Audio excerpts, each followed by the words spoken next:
Lovely to be here. It's a real honor to be at Lincoln Center, so thank you for having me. Thank you for being here, Scott. Well, I took the red eye in last night and would only do that for the Film Society of Lincoln Center. I couldn't wait to get here. Thank you. Well, I'm going to ask you a couple questions to get us started. We'll take some questions from the audience. I might ask you a few more. Well, first of all, I think, tell me about your interest in this guy, this character. Tell me about, actually, let's do this. Tell me about when you first sort of realized that you might want to tell this guy's story on screen, because it's such a fascinating. Well, interestingly, I now live in Los Angeles, but when I lived in New York, Whitey's, his mystique, his reputation drifted down the coast, and I was well aware of his exploits here when I lived in the city. And now living in Los Angeles, he was arrested maybe 2 miles from where I live, which I was shocked. And then in watching his trial, all of these dark secrets became unearthed, and I couldn't even make this stuff up. If I had submitted the screenplay to Warner Brothers, they wouldn't have believed how implausible it was. And he wins the lottery, Scott, so, and he did. Of course, ill-gotten gains, as we might expect. But I just found this story, one brother who's the most powerful politician in the city, and the other who's the most notorious and violent gangster, how they can both operate in the same city and come from the same family. Why does one brother go to Boston College and another goes to Leavenworth and Alcatraz? And I would have liked to, quite honestly, explored that much more deeply, if not for the Warner Brothers legal department telling me that I couldn't, and also Billy Bulger being as powerful as he is. But yeah, so it goes back to when I lived here, many years ago.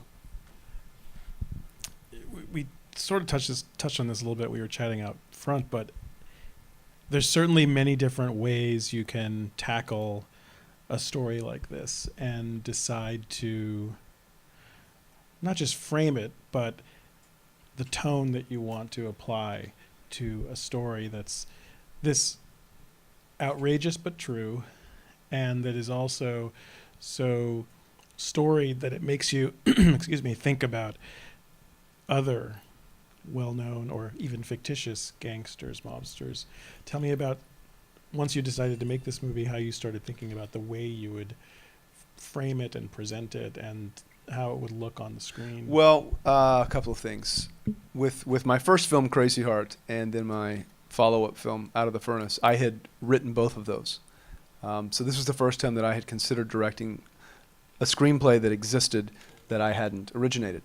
And then when you think about making a film in this genre, you do so, as I did, with great trepidation, because many of my favorite films and many of the best films ever made, American, French, happen to be in the genre. Of course, Coppola's work, and Scorsese, Jean-Pierre Melville, even this wonderful Italian film, Gomorrah, that I love, or Jonathan Glazer's Sexy Beast, anytime true crime or gangster pictures. But often I found some of those films, and what I didn't want to do as I was rewriting the script was to make a film about criminals who just happen to be humans. I wanted to make a film about humans who happen to be criminals, and there's a big difference. Too often, and both with great success, we find our gangsters to be larger than life, living an aspirational lifestyle, or being romanticized or glamorized in some way. We tend to kind of like our gangsters with a nudge, nudge, and a wink, wink, and that's not what this story is, for better or for worse. I wanted it to be as stark and as unrelenting as it could be, because that's ultimately what the victims who had to go through this went through, and these emotional wounds in the city of Boston that have yet to heal. And I felt that if I romanticized or glamorized Jimmy Bulger, Whitey Bulger, in any way, that I would be trivializing what these victims and their victims' families went through. So I wanted to make as humanistic and as uncompromising a portrait of who this man was. I mean, there's nothing really redeeming about Whitey Bulger, and and this is a film without protagonists. So the bar was very high because of those great films that come before it. And I couldn't make a film like those in terms of tone, which is certainly with Scorsese's work has more humor than this, but had to make it as humanistic as I possibly could. And it's a story that's sprawling over 3 decades that you have to tell in 2 hours. I mean, you could easily make this into an 8-hour Netflix series. Really interesting comments about the idea of telling a humanistic, or telling a story like this from a humanistic perspective. Maybe I would love to hear you also elaborate on kind of how that influenced the way you designed the world. I mean, there's watching it a second time, and I see there's just so much to take in around, and we'll talk about the casting and the actors in a moment, but there's so much to talk about around the actors and the world that you're drawing, really, or envisioning. Apart from it also being a well-worn genre and one with great films, there are great films that have been made in Boston, starting with Friends of Eddie Coyle, and then, of course, some of our more recent successful films in Boston. But really, the 1970s and 80s is a very tricky era to get right, because too often, at least I find, those films tend to be overly costumed and garishly hairstyled, and those, just for my own personal interest, I get pulled from those movies. So I wanted, as I said to most of my key collaborators, I said, yes, we're making a film that's set in the 1970s and early 80s, but let's approach this as though we are making a film of that era, but it's a contemporary film. It just happens to be 1975. So my costume designer, my production designer, my cinematographer, all of us really approached it that way, so that all of the period details are there, but they recede into the background, and it's really about character and world. And then beyond that, in terms of the way that I shoot violence, the way that I stage it, oftentimes when you see violence portrayed in films, it's stylized in some way, manipulated through camera, manipulated through editorial choices. And again, I have always been influenced by films in which you don't feel the hand of the director. And I certainly don't want my audiences to feel that. I want them not even to notice the camera, not even notice the violence taking place. Because when I watch a young African-American man in Charleston, South Carolina, running across an abandoned field, and he's shot for no reason by a police officer, and of course no one is manipulating those images, and I'm just watching that on an iPhone on the New York Times, it's beyond, of course, being heartbreaking, but it has so much more of an effect when we're all confronted with these images, which you watch all the time on someone's iPhone, and it can be unnerving, and it can be and it tends to stay with you. So, for instance, in the scene in which Johnny Depp, Whitey Bulger, introduces young Juno Temple, the prostitute, to the house, I bring them in all in one take, and he comes in and he, of course, strangles his closest confidence stepdaughter/lover. And he begins the violence, but we don't need to linger on that violence. And then you hear her expiring as we move the camera over to her stepfather/lover and just play the whole scene on his face while orally we're hearing her die. So those sort of things, if you were to shoot that with a lot of coverage and then really make it stylized, it has a different effect. So all of those reasons were the reason that I wanted to make the film as humanistic as possible, and then showing those moments also that are quite tender between Johnny Depp and his son who's dying, or his young girlfriend, or more humorous moments with his mom. But again, hopefully you don't feel the camera or really the hand of the director, and then you're just allowed to almost live in a world of surveillance. You said something that I'm really provoked by, and I want to follow up on it because I think it's really interesting, and that is the idea that we're surrounded now through the proliferation of media and cameras. We all carry cameras in our pockets, and everything's being filmed, that the fact that we see and have access to so much imagery, some of it horrific, as you said, can have an impact on how an audience watches something that is horrific. No question. Yeah.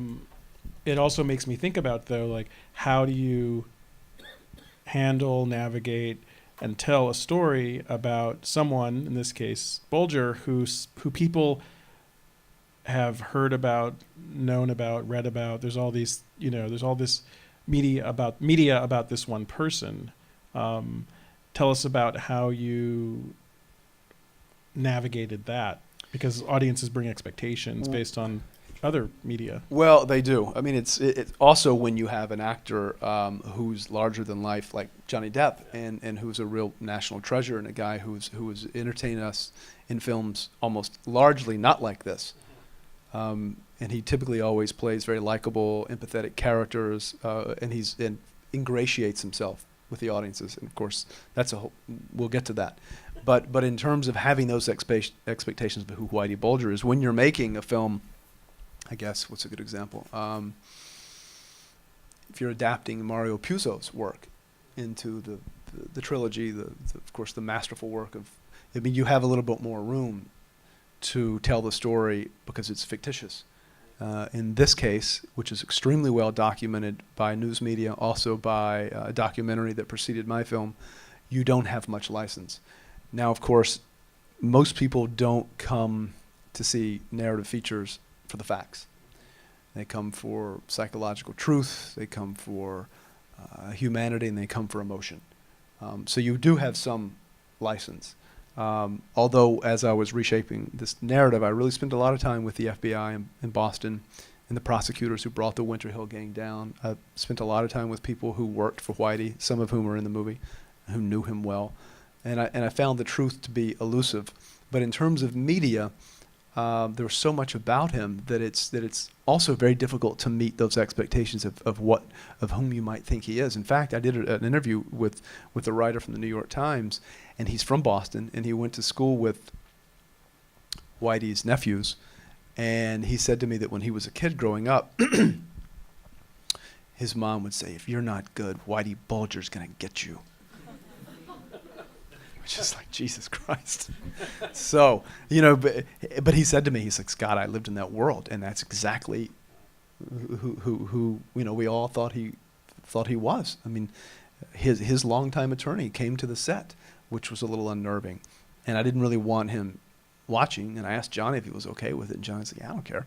So he watched, and I distinctly recall him shaking his head when he was watching the monitor. So I introduced myself to him, and I said, "Were we just not getting it right?" He said, "Oh, no." He said, "Scott," he said, "Johnny sounds just like him. He moves just like him." He said, "It's almost as though a specter has come back into the church," which in that particular scene, because, Whitey had these very big blue and piercing eyes that people who knew him well said that his eyes would almost peer through you. And he said they were so piercing that it was difficult to maintain eye contact with him, as you and I are. Eventually you have to look away because you feel like it's just sucking your soul away in a very predatory manner. But all of those things make it difficult to really mount a film like this. And now that I'm kind of talking through this, I say to myself, why did I ever do it? I mean, it's like trying to climb Mount Everest. Well, it's an opportunity for us to talk about Johnny Depp, his performance, why you cast him, how you worked with him. There are moments in the movie when it's you almost forget that it's true. You look at this guy, and there's even a moment in the movie where I'm thinking, like, this guy is such a monster that it's almost like I'm looking at a Terminator. Like, he just has this, like, almost robotic, like, and then the minute that you think that, it hits you like, this actually happened. This is a real guy. This is a true story. And people complained that I didn't go far enough. I'm like, well, I'm making a film that's R-rated and not NC-17 in terms of portraying his violence. So let's start by talking about casting and then working with him to modulate sort of how far you go, and then how you also work with someone who in a scene has to, like, mourn his son. On the other hand, another scene, brutally killing somebody, how you work. Yeah, well, in terms of casting in general, I like to cast actors in ways that you've never seen them. Jeff Bridges is an aging alcoholic in Crazy Heart, or Christian Bale in my last film playing a very vulnerable and warm brother. Christian isn't known for playing those parts. And in this particular case, I knew Johnny a little bit. After he saw Crazy Heart, he asked to meet with me, and we discussed working together. And I found him to be really very gentle and very kind and very soulful man. I mean, it couldn't be further from what you've just seen on screen. And that really interested me because I knew that Johnny took big risks every time he stepped up to the plate. You know, this is an actor who has created some of the most indelible characters American cinema has ever seen, who's wildly different from Ed Wood to Edward Scissorhands to Dead Man to Jack Sparrow to on and on and on. Hunter S. Thompson, now Whitey Bulger. A lot of movie stars don't want to really venture out of that range of what makes them a movie star for fear of losing the audience's trust and no longer being a bankable movie star. Johnny could not care less about that. So all of that made me think, here's one of America's great actors who's typically a very likable guy. Just as a film fan and not the film's director, I would love to see Johnny, who's very kind and gentle, go to places that he's never been. Venal, cold, calculating, violent, a man who can be Willy Wonka, and in this film he's strangling a young prostitute. Because you want to push an actor, you want to push yourself, always stepping out of your comfort zone. And I said to Johnny, I said, quite frankly, I said, I've never seen the kind of danger in your work that we are going to need to see in this. And also a certain stillness. I said, you've just seen the FBI surveillance footage. That's obviously the real Whitey Bulger. And Johnny and I would study that. That was provided to me by the FBI. And Whitey is extremely confident in his physicality. If you and I are having a conversation and we stand 18 inches apart, if you notice in this surveillance, Whitey Bulger would stand 12 inches away from you. And he tends to use his physicality as psychological violence. So I took that to the scene in the steak dinner where he's testing the FBI agent about his loyalty. And then he goes right upstairs and he face molests John Connolly's wife and emasculates her husband. And yet he's not resorting to physical violence, but he's resorting to psychological violence. And he's a guy who doesn't move a lot in the frame. I said, Johnny and I noticed that he wouldn't move much. And he didn't blink much because blinking tends to show weakness and and indecision. And the only time, bless you, and the only time that Whitey Bulger, I knew that was coming. The only time Whitey Bulger really showed that he was lacked control was when his son was dying. So you have those moments where he's psychologically violent or where he's bullying people. But we're all human, and we all know what it's like to experience great loss. And as I said to Johnny, they're probably the only thing that I fear. I don't fear my film's not working. I don't fear never getting to write or direct movies again. The only thing I fear as a parent is the loss of a child. And having seen my parents go through that, I know that even if you're Whitey Bulger or you're the worst villain alive, you have to feel in those moments. And those moments can affect even the coldest of hearts. So he clearly understood that as a parent. Now that I think about it, I need to do a romantic comedy. I was just going to say. Jesus Christ. This is like therapy. Let's switch gears and let's see what the audience wants to know, wants to ask you. We'll go around the room, and I think we might have a microphone, so we'll just wait for a moment because we're recording this. So come on down to the front row. And then we're recording this? We are. Right up here in the front, and then we'll work our way. There are a lot of questions, so we'll get to all of them. Hi. Yeah, congratulations to the movie. It was really captivating and great. And also, for me, it was the first time that I saw Johnny Depp act so well. I mean, he's an amazing actor, but in this, he really blew me away. And also, the cast was amazing. I was interested in maybe moments of improvisation or moments that came up on set that happened, or some anecdotes that you have, because I kind of felt that maybe some things were added to the script or were like added by the actors because they're so fantastic, or maybe by you on set when you were seeing something coming up. So maybe you can tell more I will. about that. Thank you for saying that. I tend not to, I don't really like to rehearse my actors because the performances become stale, they become dry, and you can really see the actors. You can feel that there was real work. And you can really feel their cogs turning because they're trying to hit moments that they've hit in rehearsal. And they tend to do work in their trailers or in their hotel room the night before, as opposed to really being in the scene and having no idea where the scene's going to go, just like you and I have no idea in this conversation where it's going to go. But the actors very largely stuck to the script. But when you do a lot of investigative text work before, and I spend a lot of time with my actors before we shoot, and then I spend a lot of time with my cinematographer so he knows where I'm going to place the camera, so that when I get onto the set, I can really spend most of my time with the actors between cut and the next time I call action. But often I would, for instance, in the scene again with Julianne Nicholson where he's caressing her face, I only shot 2 angles, and I never told her what was going to happen to her. In the script, I never detailed that he was going to touch her face. And I didn't want to shoot his side first, because then when I turned around on her, she would already know how the scene was going to play. So I would ask, in between each take, I would work with her first, and then I would go to Johnny and say, now I'd like you to try this and this and this.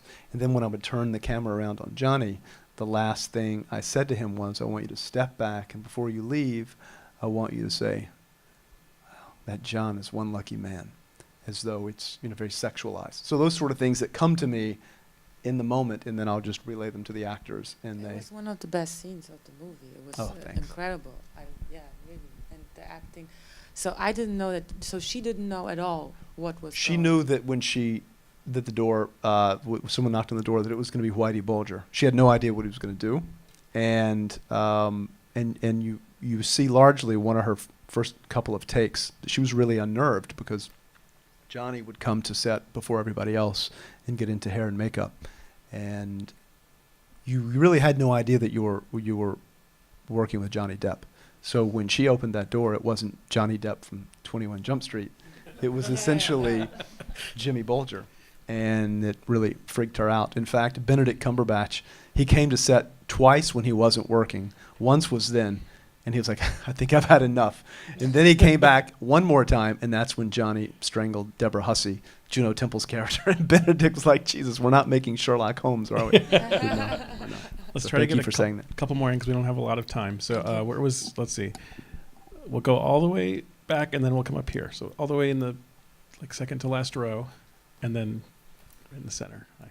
Yeah, can you talk about the makeup of Whitey Bulger? Because in all other characters, they seem to me just like real person. But him, I think the makeup seemed to be he's more like devilish, or he's more like the Halloween movie than regular movie.